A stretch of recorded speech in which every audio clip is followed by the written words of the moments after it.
এই ছাত্রগুলার মারা যে গেল এর মানে আপনাদের এখন কি পরিকল্পনা কি এইটা কিভাবে এই বিচারটা কিভাবে কিভাবে সম্ভব? আসলে পরিকল্পনা তো দেওয়ার মতো আমরা জনগণ কিছু না, পরিকল্পনা নিবে রাষ্ট্র।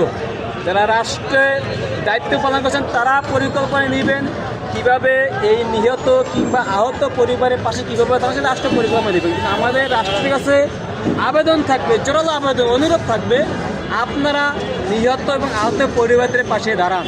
শুধু রাষ্ট্রের নয়, প্রত্যেকটি রাজনৈতিক দলের দায়িত্ব হচ্ছে এসব পরিবারের পাশে দাঁড়ানো এবং তাদের সুবিধা অসুবিধার খোঁজখবর নেওয়া।